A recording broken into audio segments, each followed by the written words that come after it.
Magandang araw, mga kaibigan. Welcome. Dito natin tatalakayin ang mahahalagang bahagi ng ating kasaysayan upang mas maunawaan natin ang ating kultura at pagkatao bilang Pilipino. Alam mo ba kung paano pinamunuan ang Pilipinas bago pa dumating ang mga Espanyol? This is presented to you by Education 4708. Just proceed to view the full content. Disclaimer: the content on this channel is meant only to provide helpful insights, tips, and information on certain subject or topic. While we strive to provide accurate and up-to-date knowledge, this is not a substitute for professional advice. Always consult a qualified expert or professional for your specific needs. We encourage you to use this content as a guide for learning and additional information. If you think this does not fit what you want, please skip the video. Sino-sino ang mga kilalang leader noon? Yan ang ating pag-uusapan ngayon. Tara, simulan na natin. Bago dumating ang mga Espanyol noong 1521, may sariling sistema na ng pamamahala ang ating mga ninuno. Hindi pa ito isang buong bansa na may isang pamahalaan, kundi maraming maliliit na pamayanan na may kanya-kanyang pinuno. Ang pamahalaang ito ay nahati sa iba't ibang antas. 1. Ang pamilya. Ang pinakamaliit na unit ng lipunan. Pinamumunuan ito ng ama o matandang miyembro ng angkan. 1. Ang barangay. Ito ang pinakamahalagang unit ng pamamahala. Pinamumunuan ito ng isang datu na siyang may kapangyarihan sa kanyang mga nasasakupan. Ang barangay ang pinakamahalagang unit ng pamahalaan noon. Karaniwan itong binubuo ng 30 hanggang 100 pamilya. Ang datu ang pinuno ng barangay at siya ang may kapangyarihang gumawa ng batas, mamuno sa digmaan, at mamahala sa ekonomiya ng kanyang nasasakupan. Ngunit hindi nag-iisa ang datu sa kanyang pamamahala. Mayroon siyang mga tagapayo, kabilang ang break nila, mga maharlika, ang mga mayayaman at makapangyarihan sa barangay. Sila ang pangunahing taga-suporta ng datu.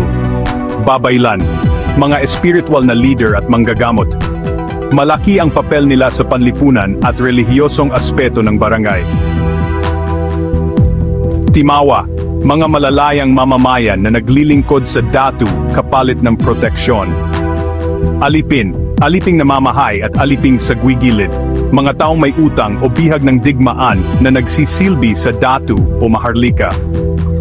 Habang karamihan sa mga barangay ay nagsasarili, may ilang mas malalaking alyansa na nabuo, lalo na sa Mindanao at Visayas. Isa na rito ang Sultanato ng Sulu at Sultanato ng Maguindanao. Ang sultanato ay mas organisadong sistema ng pamahalaan na may estriktong pamumuno, batas, at diplomatikong relasyon sa ibang bansa tulad ng Brunei, Malaysia, at Indonesia. Ang sultan ang pinakamataas na pinuno dito. Sa Visayas naman, may tinatawag na Konfederasyon ng Madyaas na binubuo ng mga datu mula sa Panay at iba pang karatig na isla. Isa itong alyansa ng mga barangay laban sa pananakop ng mga dayuhan. Sino-sino ang mga sikat na pinuno bago dumating ang mga Espanyol? Narito ang ilan sa kanila. 1. Datu Puti. Isa sa mga pinuno ng 10 datu na tumakas mula sa Borneo at nagtatag ng Konfederasyon ng Madyaas sa Panay. 1. Datu Lapu-Lapu. Ang matapang na mandirigma ng Mactan na lumaban at nagpatumba kay Ferdinand Magellan noong 1521. 1. Sultan Kudarat, ang makapangyarihang sultan ng Maguindanao na matagumpay na lumaban sa mga Espanyol noong ika-17 siglo.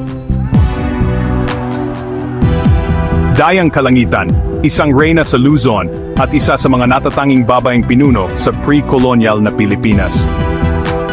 Raja Sulaiman, isa sa mga pinuno ng Maynila na lumaban sa pananakop ng mga Espanyol noong 1571.